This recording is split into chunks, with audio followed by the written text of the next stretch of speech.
welcome to Lilybugs Library, or welcome back. My name's Linda, and today we're doing Friday Reads. And before we get to that, just a few things about my day and how things have been going.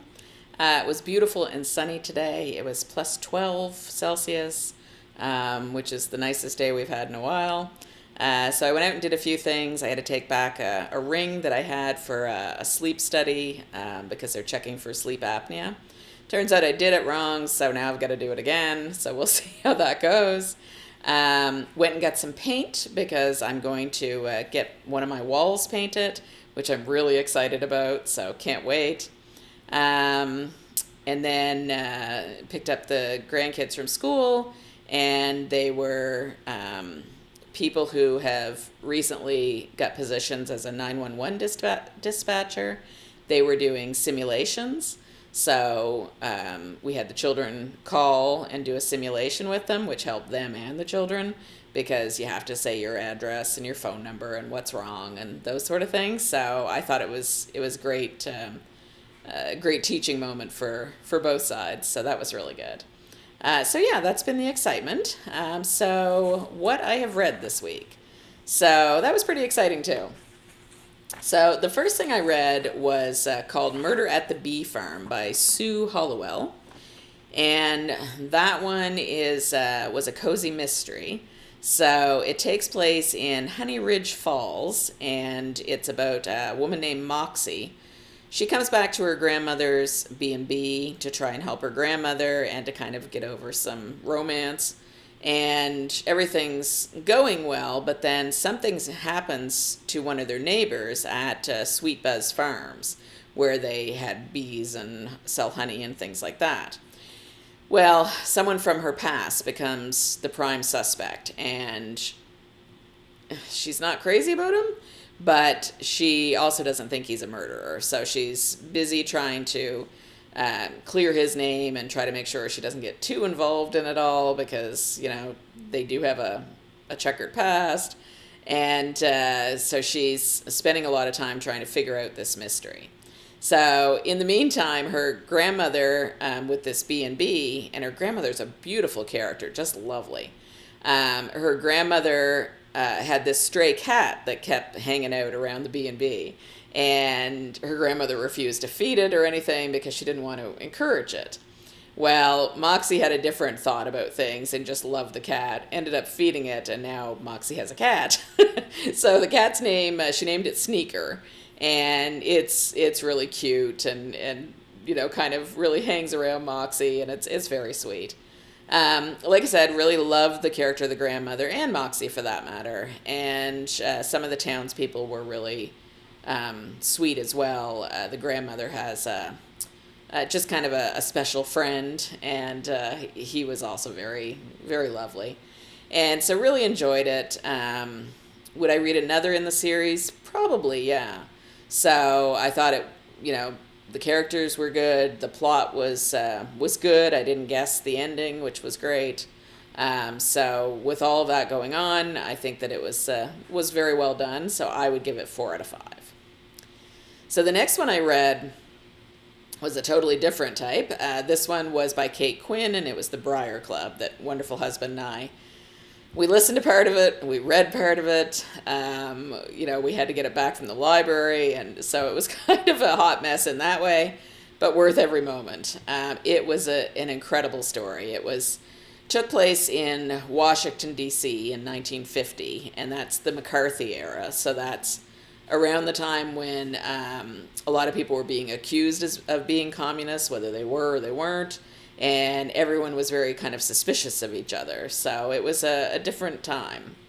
And a lot of women lived in boarding houses. They were often all women in these boarding houses, and sometimes it's because they were single, sometimes their husbands had went to war. Could have been a lot of reasons why they were in one. But it would be similar to what a small apartment building would be today. So with the boarding houses, each person had like a room with their bed and stuff in it. You'd get like a little hot plate that you could, you know, maybe put I don't know, fry an egg on, or, you know, a spot where you could plug in your kettle, that sort of thing. And that's really all you had. So with this, the way that they decided to do it is each person in the boarding house had a piece of the novel. So you'd have a few chapters about each person. You'd kind of learn their backstory. You'd kind of see where they fit in Briar House and the friendships that they were making. And it was fascinating because they were all very different. There was one woman who was, let me see here, she was a widow, or no, one woman was a widow.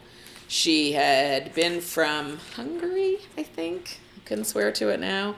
But she was older and she had been through like a lot and was kind of cranky in the beginning. You know, that kind of evolves as you figure out why she's cranky. There was one who was from England. She was acting like the perfect wife and mother, but underneath she was just crumbling because she just couldn't do it all. And she was, even though she was trying to act like she could. Another one who was a baseball star in a women's baseball league, but then she hurt her knee. There was just quite a few different types of women there, but they all come together and start to form these friendships. And one of them, Grace, decides that they should have like a Thursday night dinner club. So she invites everyone to come to her room on Thursday nights and bring like a canned good or something. Some kind of, or no, it's a canned good to get in, and then it's some kind of part of a meal that you would bring. So anyway, everyone brought things and they all got together, and she would make sun tea, which contained a little extra something. And everyone would have a drink of sun tea, and they'd just have almost like a little party each Thursday. And even in the book, even the house has a voice, which was very well done and not overdone. I won't say any more about it than that. And so it goes from the present day, where there's been a tragedy that brings everyone together, and then back to the past and back to the present. And so it's the back and forth was really well done. You never got confused about what was going on. Each of the women's stories was just amazing. And the strong friendships that they built with each other were really something special to see. Like there was bits and pieces, like everyone had a little something going on, but it was, when push came to shove, most of them would have each other's backs, which was good. And in the whole age of everything going on with McCarthy, it was, some of these women worked for, different governors, I think. Different governors and different people. And some of them, would hear things, different rumors. It was all just so well put together. The plot and the characters, the voice that each one had that was quite different from the others. And then there was like a lot of little mysteries thrown in there on top of it. I would totally give it 5 out of 5 and definitely recommend it. It was, I don't know if I would say that's my favorite Kate Quinn, because there are some really good ones, but it's certainly up near the top. So definite 5 out of 5 on that one. So the next one I read was Louise Penny, and it was number 14 in the Inspector Gamache series. And this one is called Kingdom of the Blind. So I haven't read the other 13. I read number 1 and I read number 20-something. And that's fine. You don't really have to read in order. You just miss a few things, because in this one, although the main mystery can certainly be a standalone, there's also part about Inspector Gamache being on suspension. So if you haven't read the other ones, it's like, what happened? Why is he on suspension? And you do find out some of that, but maybe not as much as if you'd read number 13. But in the meantime, it was very good. This one, Inspector Gamache gets a peculiar letter saying that he is executor to a will of a person he's never met. He doesn't know this woman. He doesn't know anything about her. And yet he's supposed to be the executor to her will. So that's fine. He's supposed to meet the lawyer at a abandoned farmhouse. And then he looks up the lawyer, and it turns out the lawyer is no longer alive. So he's thinking, how can I meet this person if this person isn't with us anymore? But he goes there anyway. And when he gets there, he finds two other people there who also say that they've been called to be executors for this will. And they apparently don't know the woman either. So it's a lot of mystery surrounding this woman and why those three were called to be her executors. And then someone else ends up dead, and they're starting to find there's more and more layers to what was going on with this woman.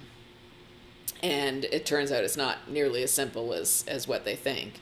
And then there's also a secondary story about Inspector Gamache being on suspension and what's going on with that. So won't say too much about it. Don't want to give a lot of things away. But it was really well done, and Louise Penny does such a great job with those characters. I mean, Inspector Gamache and his second in command there, and just his wife and his friends and the different people in the books, and there was like a whole section about the snowfall and how they kind of get caught in it, and how they try to get out of it and things.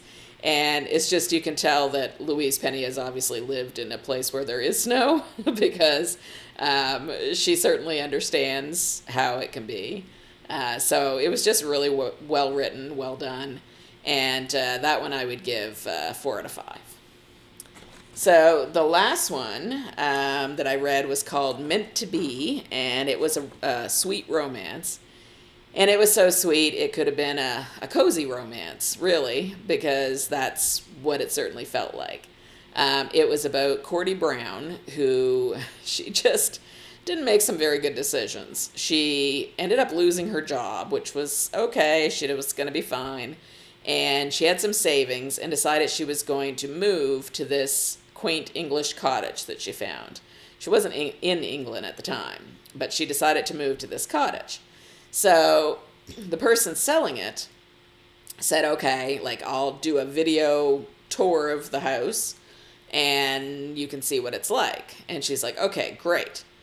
He ends up supposedly getting sick. She doesn't get the tour. She gets a few pictures. So she buys it based on the pictures. And then when she gets to England, it turns out those pictures were probably a few years old because the house doesn't look like that anymore. So she's got her little daughter, Poppy, and she's stuck with trying to get this house in shape because the cottage is, the roof has holes and it's a hot mess. And then somebody shows up at her door with beehives for her. And she tries to explain to him that she didn't order beehives, and he doesn't care. He's just not taking them back. So it just goes from there. And then eventually she meets this gentleman who's in town. He ends up bringing her something as well, and it's just one bit of craziness after another. But the slow burn romance is just very sweet and very believable. The people that Cordy meets in the town and the way the town kind of reacts to her, also very sweet. And I don't even know if they even say what cozy little town in England it is, but I would live there totally because it seems like a really nice spot. So really enjoyed that one. Really found it just so lovely and so much what I needed. I would give that one 5 out of 5. So that's what I read this week. Some really good ones. No stinkers or anything. I mean, they were all lovely. And so now I'm on to Wonderful Husband and I are still reading the one that's Sherlock Holmes kind of based. And I'm reading Lady Sunshine for a book club, which is kind of a generational story. So far it seems good. What else am I reading? Oh, and one is an audiobook. It's called Beyond That, the Sea, and it's I guess during World War II and probably just after World War II. I actually own it, but I own a hardcover version of it, and I just find the hardcover version is always a challenge because I'm trying to hold it and I'm trying to do other things, and I'm not a hardcover woman. I find them awkward, so I left that one on my shelf and decided to listen to the audio version. And then when I finish the audio version, I'll count it as having, read something off my shelf, and I'll pass that one along. But anyway, lots of good books on the go, and lots that I read this past week. So happy with the way April is going so far. All right, friends, I hope you have a great weekend. Wonderful husband and I are going to go out to a little cafe and have some time together, and that's the way our weekend's shaping up. So hope you have a good one and hope it's sunny. All right, talk to you soon. Bye-bye.